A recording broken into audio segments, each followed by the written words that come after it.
he saw would shape prophecy for centuries to come. Four great beasts came up out of the sea, each different from the others. Daniel 7-3. The sea was not calm. It was churning with chaos, a symbol of the unstable world of empires and kings. From it rose four beasts, one after another, each representing a kingdom. The first beast, the lion with eagle's wings, a majestic creature symbolic of Babylon. This reach, Nebuchadnezzar humbled and transformed. The second beast, the bear, raised on one side Feroc. This reach, three conquered nations, Babylon, Lydia, and Egypt. The third beast, the leopard with four wings and four heads, swift and terrifying Greece under Alexander the Great. Wings for speed, four. Heads for its eventual division into four kingdoms. This reach, the lightning-fast conquest and fragmentation of Alexander's empire. The fourth beast, the dreadful, iron-toothed beast, speaking boastfully. This horn had eyes like the eyes of a man and a mouth that spoke great things. Daniel 7-8. This wasn't just an empire. It was a spirit of rebellion, a shadow of the Antichrist. And then the scene shifted. The chaos of empires was silenced because he came.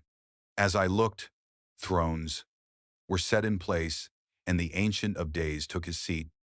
His clothing was as white as snow, the hair of his head was white like wool. His throne was flaming with fire, and its wheels were all ablaze. Daniel 7-9. The court was in session, and then came judgment. In my vision I looked, and there before me was one like a son of man, coming with the clouds of heaven. He approached the Ancient of Days and was led into his presence. He was given authority, glory, and sovereign power. All nations and peoples of every language worshipped him. Daniel 7:13. 1:4. This was no ordinary man. This was Jesus, the Messiah. Long before he was born of Mary, Daniel saw him in his eternal glory, not as a suffering servant, but as the King of Kings, exalted above every kingdom. And to him was given a kingdom that will never pass away. Daniel was shaken. What did it all mean? An angel gave him understanding. The four beasts are four kingdoms. Buthe, Most High will judge them all. Thesaints, those who remain faithful to God will inherit the kingdom forever. But Daniel pressed in for more, especially about that terrifying fourth beast in the little horn. He will speak against the Most High and oppress his holy people. The holy people will be delivered into his hands for a time, times, and half a time. Daniel 7:5. This was prophecy yet to come, a future Antichrist rising from the ruins of earthly seven empires, but only for a time, because heaven will intervene, but the court will sit, and his power will be taken away and completely destroyed forever. Then the sovereignty, power, and greatness of all the 90’S kingdoms under heaven will be handed over to the holy people of the Most High. Daniel 7:26 has its moment, but God writes the final chapter, and his kingdom is forever. When the world looks like chaos, when kingdoms rise and fall, when voices boast arrogantly against God, don't forget the pouring south throne. Don't forget the fire. Don't forget the Son of Man. This vision reminds us, the sea of nations may rage, kings may rise with arrogance, beasts may dominate history, but the Pado, Ancient of Days, still sits enthroned. The Son of Man is coming in the clouds, and the saints, those who God remain faithful, will reign with him. Two beasts, one altar, and a desecration so dark it pierced the bread heavens. But even in the shadows of betrayal, heaven was counting the days. The countdown to redemption had already begun. 2 years after the last vision, Daniel found himself in another divine encounter. In the 3rd year of King Belshazzar's reign, I, Daniel, had a vision, after the one that had already appeared to me. In my vision, I saw myself in the citadel of Susa, Daniel 8-1-2. This time, he stood near the Ulai Canal in the royal Persian city of Susa. But what he saw wasn't peaceful waters, was a storm of future wars. Suddenly, a ram appeared, two horns on its head, one higher than the Malchi, other, and the higher came up last. I watched the ram as it charged toward the west and the north, the south. No animal could stand against it. Daniel 8-4. It was powerful, unchallenged, dominating. This was Media Persia. Two kingdoms joined, after and higher. The ram trampled nations underfoot, expanding its empire in every direction. But empires rise, only to face their own downfall. Suddenly, from the west, a goat charged in, so fast it didn't touch the ground. It had a notable horn between its eyes, sharp, singular, unstoppable. Coming from the west, crossing the whole earth without touching the ground, it came toward the two-horned ram I had seen and charged at it in great rage. Daniel 8-5-6. The goat smashed into the ram, shattering both horns. The mighty Media Persia was crushed. This goat represented Greece, and the great horn, Alexander the Great. The goat became very great, but at the height of its power the large horn was broken off. Daniel 8-8. Just as history records, Alexander died young, and his kingdom shattered into four parts, each ruled by one of his generals. This wasn't just history, it was prophecy with terrifying precision. And from one of these divisions, out of one kingdom rose a small horn, but it grew beyond its size. It grew in power. It reached the host of the heavens. It threw some of the starry host down to in the earth and trampled on them. Daniel 8-1-0. This was no ordinary ruler. This was Antiochus Epiphanes, king of the Seleucid Empire. He was fierce, manipulative, and full of Gane, hatred for the people of God. He desecrated the Temple of Jerusalem, abolished daily sacrifices, and set up pagan altars in the holy place. It set itself up to be as great as the commander of the army of the Redder. Lord, Daniel 8:11. He exalted himself against heaven, but heaven was counting the days. Then, Daniel heard two holy ones speak. How long will it take for the vision to be fulfilled?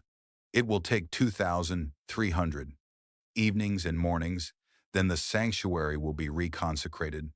Daniel 8:13-14.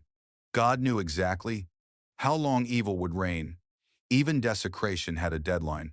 And sure enough, after 2,300 daily sacrifices were lost, the Maccabean revolt reclaimed the temple. The sanctuary was cleansed. This event is still remembered in Hanukkah, the festival of lights. Daniel didn't understand. So, God sent Gabriel, an angel whose name means mighty one of God. Understand that the vision concerns the ship. Time of the end. Daniel 8:1-7. Gabriel explained, the ram, Media and Persia, the goat, Greece, the ship, large horn, Alexander, the four horns, the four divided kingdoms, the little horn, a ruthless king who desecrates God's sanctuary, but the most chilling part was yet to come. He will cause deceit to prosper. He will consider himself superior. When they feel secure, he will destroy many and take his stand against the Prince of Princes. Yet he will be destroyed, but not by human power. Daniel 8:2-5. Many scholars believe this horn foreshadows the final Antichrist, a ruler yet to come, who will oppose God in the last days, but will be crushed by divine fire. I was worn out. I lay exhausted for several days. I was appalled by the vision. It was beyond understanding. Daniel 8:2-7. Even the prophet who faced lions and saw angels was broken by what he saw. Because Daniel, he didn't just see history, he saw the spiritual war that would stretch from the temple in Jerusalem to the final throne of judgment. Daniel saw great empires rise and fall. He saw rulers exalt themselves like gods. He saw holy things trampled underfoot. But he also saw God had already written the ending. The Days of evil were numbered, the desecrated would be cleansed, and the Prince of Princes would still reign. Let this remind you, even when the enemy desecrates what is holy, even when the world exalts false kings, even when your soul is sick from what you see, heaven still writes the end of the story. And the altar will burn again. The future was heavy. The sins of his people weighed on him. And though kingdoms filled his dreams, his heart was burdened with Jerusalem. So Daniel turned not to kings or visions, but to God, with fasting, with ashes, with brokenness, he prayed. What Daniel saw in the scrolls drove him to his face, but heaven was about to open time itself and mark the path that would lead directly to the Anointed One. In the first year of Darius, I, Daniel, understood from the scriptures that the desolation of Jerusalem would last 70 years. Daniel 9:2. Daniel had been studying the writings of Jeremiah. He saw it. Written 70 years of desolation were appointed to Jerusalem. Jeremiah 25-11, 12, 29-10. But the clock was nearly up, and Jerusalem was still in ruins. Daniel didn't respond with debate. He responded with desperation. So I turned to the Lord God and pleaded with him in prayer and petition, in fasting, and in sackcloth and ashes. Daniel 9-3. What follows is one of the most broken, heartfelt, and honest prayers in the Bible. He doesn't say, they have sinned. He says, we have sinned. We have sinned and done wrong. We have been wicked and have rebelled. We have not listened to your servants, the prophets. Daniel 9-5. 6. Daniel confesses rebellion against God's voice, national shame, the justice of God's judgment, and the desperate need for mercy, not because of righteousness, but because of God's compassion. Lord, in keeping with all your righteous acts, turn away your anger. We do not make requests because we are righteous, but because of your great mercy. Daniel 9:16, 1:8. This is not a prayer to manipulate God. It's a cry of surrender, a plea from the cry of Unamin, dust of exile, for restoration. Lord, listen. Lord, forgive. Lord, hear and act. For your sake, my God, do not delay. Daniel 9:19. And heaven does not delay. While I was still in prayer, Gabriel came to me in swift flight. Daniel 9:2-1. Gabriel, the same angel from chapter 8, returns, this time not to speak of beasts or horns or kings, this time to unfold the future of redemption itself. Daniel, I have now come to give you insight and understanding. As soon as you began to pray, a word went out. Daniel 9:22-3. Daniel's prayer triggered a divine dispatch, and now Gabriel would deliver one of the most precise messianic timelines in the entire Bible. 70 sevens are decreed for your people and your holy city. Daniel 9:24. The Hebrew word for weeks is shabuim. It means sevens, not just literal weeks. 70 sevens equals 490 years. This time period was set apart for Israel, and within it God would finish transgression, put an end to sin, atone for wickedness, bring everlasting righteousness, seal up vision and prophecy, and anoint the most holy place. Gabriel then splits the timeline, from the issuing of the decree to restore and rebuild Jerusalem, until the Anointed One, the ruler, comes. There will be 7 sevens and 62 sevens, Daniel 9:2-5. That's 69 sevens equals 483 years. A royal decree would start the clock, and 483 years later, the Anointed One, Messiah, would appear. In 457 BC, King Artaxerxes gave the decree to rebuild Jerusalem. Ezra 7. Add 483 years to you land in 27 AD, the year many believe Jesus began his public ministry, declared, "The Spirit of the Lord is upon me," Luke 4, and was baptized. Foretells his rejection. After the 62 sevens, the Anointed One will be cut off and will have Nothing. Daniel 9:26. Cut off, killed, not for himself but for us. The people of the ruler who will come will destroy the city and Ranstead, the sanctuary. Daniel 9:2-6. This points to 70 AD when the Romans under Titus destroyed Jerusalem and the Second Temple. He will confirm a covenant with many for 1:7. In the middle of the 7, he will put an end to sacrifice and offering.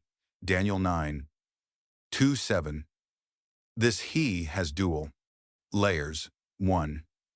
Jesus, who in the middle of the final 7, 3.5 years, was crucified, putting an end to the old sacrificial system once and for all. Point 2. A future Antichrist, who will also confirm a deceptive covenant and then break it, desecrating the holy. This final week echoes through Revelation, a 7-year tribulation period marked by false peace, betrayal, and wrath. And at the temple he will set up an abomination that causes desolation. Daniel 9:27. The same phrase Jesus later referenced in Matthew 24-15, warning us of a time to come. This chapter began with a broken prayer and ended with a choir 7 roadmap to the Messiah. It shows us God hears immediate prayers, but he answers in eternal ways. God doesn't just restore cities, he restores souls. He doesn't just stop judgment, he sends the tabernacle lamb to bear it. Daniel begged for mercy over Jerusalem. God answered with a prophecy of the cross, 21 days of fasting, a vision so intense it shakes heaven and earth, a messenger delayed by demonic plan. Forces. Behind every war on earth, there's a war in the heavens. The scene opens in the 3rd year of King Cyrus of Persia's reign. Daniel, now an old man, still a faithful servant of God, is faced with new revelations about his people's future. In the 3rd year of Cyrus, king of Persia, a message was revealed to Daniel, whose name was called Belteshazzar. Daniel 10:1.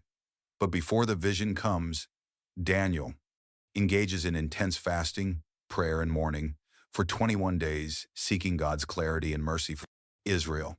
He's desperate, physically weak, and spiritually hungry. Suddenly, Daniel sees a man in aster, angelic figure, whose description defies earthly imagination. A man clothed in linen, with a belt of fine gold from Uphaz around his waist. His body was like beryl, his face like lightning, his eyes like flaming torches, his arms and legs like the gleam of burnished bronze, and his voice like the sound of a multitude. Daniel 10:5-6. This being radiates heavenly glory, power, and purity. Daniel falls face down, overwhelmed, trembling, and powerless. The angel gently touches Daniel, saying, "Do not be afraid, Daniel. Since the first day you set your mind to gain understanding and to humble yourself before your God, your words were heard. I have come in response to curse them." Daniel 10:12. But there's a catch. The angel reveals that he was delayed. But the prince of the kingdom of Persia withstood me 21 days. Then Michael, one of the chief princes, came to help me. Daniel 10:1-3.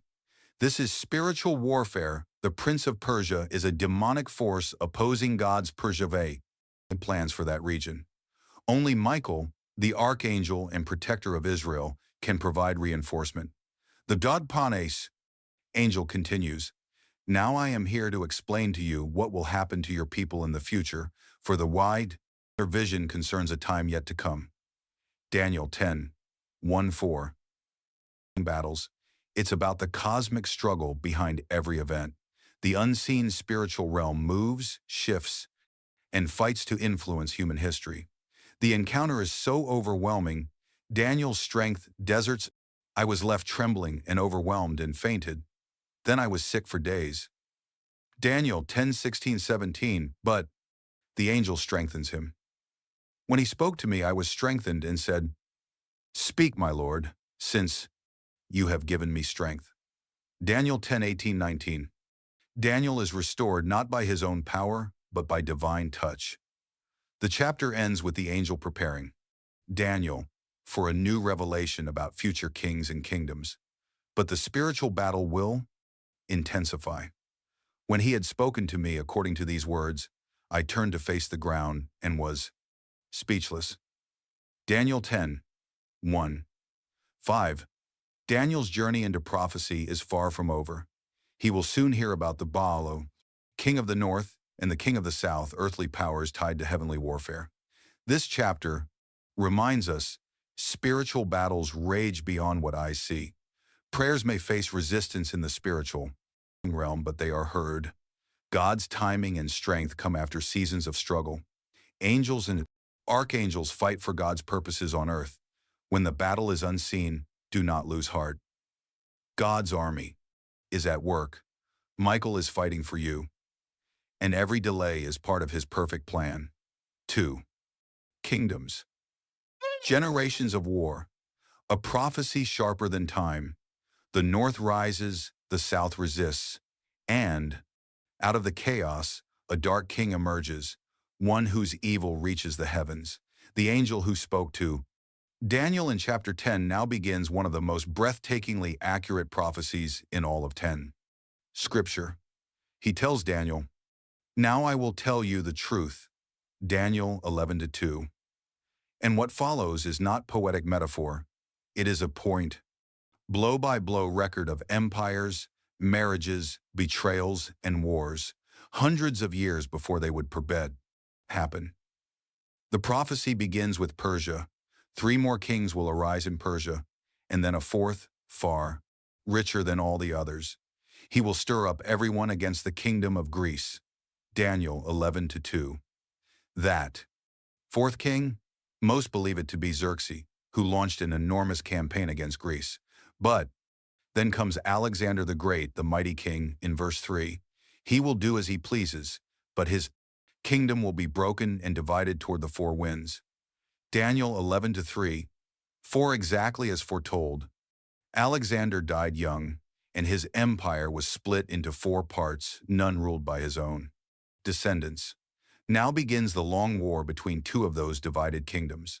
The king of the north, the Seleucid Empire, based in Syria, the king of the south, the Ptolemaic Empire, based in the Grumman Empire. The angel details generations of deception, intrigue, and war. They will form an alliance, but Shishaya will not retain her power. She will be handed over, along with her royal escort. Daniel 11-6. This refers to political marriages like Berenice, Egypt, marrying Antiochus II, Syria, but betrayal follows, and blood is spilled. But in verses 21-35, prophecy zeroes in on one particular northern king, a man despised, deceitful, and demonic in ambition. He will come in without warning and will obtain the kingdom by flattery. Daniel 11:21. His name in history? Antiochus IV Epiphanes, a madman who called himself God Manifest. He invaded Jerusalem, stopped temple sacrifices, and set up an abomination, likely an altar to Zeus in the temple of God. They shall defile the sanctuary, take away the daily sacrifices, and place there the sanctuary, abomination of desolation. Daniel 11:31. He didn't just wage war, he declared war on heaven, but he was laying to cess, even in darkness, light rises. But the people who know their God shall be strong and do exploits. Daniel 11:3-2. This speaks to the Maccabees, a small Jewish resistance that stood up to Antiochus, reclaimed the temple, and purified it. They weren't kings, they weren't soldiers, they were believers, and God empowered them. As the chapter moves toward verse 36, something shifts. The language begins to reach past Antiochus to another king, one yet to come. Then the king shall do according to his will. He shall exalt and magnify himself above every god, and shall speak blasphemies against the God of gods. Daniel 11:3-6. This king magnifies himself above God, disregards all religion, and honors only a god of Losun. War. Most scholars agree this is not just Antiochus, this points forward to the Antichrist, the beast of Revelation. This king comes with fury and deception, leading armies into a final war. But his end is final, certain. He shall come to his end, and no one will help him. Daniel 11:45. No army can save him. God of war will hear his cry. The kingdoms of men will fall before the throne of heaven. Daniel 11 reminds us, God writes history before it happens. Kingdoms rise and fall, but God's plan never does. Even in the darkest days, those who know their God can stand strong. Behind every earthly tyrant lies a deeper spiritual agenda and a greater God who overrules all. Prophecy isn't just about predicting the future. It's about revealing who rules it. The final vision, the rise of Michael, the shaking of nations, and the hope that breaks death itself. The messenger who has revealed kings and kingdoms now speaks of a future far beyond Daniel's day. At that time, Michael shall stand up, the great prince, who stands watch over your people. Daniel 12:1. Michael, the archangel of war and protection, rises. Ordinary battle. There shall be a time of trouble such as never was since there was a nation. Daniel 12:1. This is the great tribulation, a time Jesus also foretold. A time of global collapse, persecution, and chaos. But God's people are not forgotten. In the very next breath, the unthinkable happens. And many of those who sleep in the dust of the earth shall awake, some to everlasting life, some to shame and everlasting contempt. Daniel 12:2. This is one of the clearest Old Testament prophecies of the post-resurrection. Graves will break open, souls will rise, destinies will be revealed, and not all will rise. The reply, same. In this hour, heaven honors the humble. Those who are wise shall shine like the brightness of the firmament, and those who turn many to righteousness like the stars forever and ever.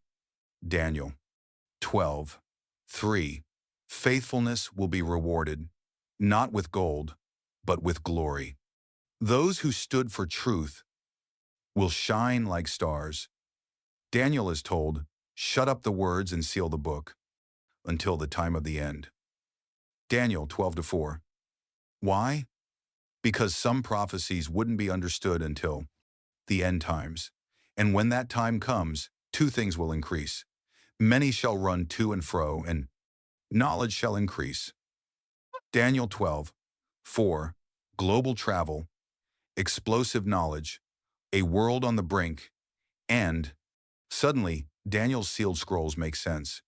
In verses 7 through 13, mysterious time frames are given. A time, times, and half a time. 3.5 years of tribulation, 0.129. 0 days, 0.133. 5 days.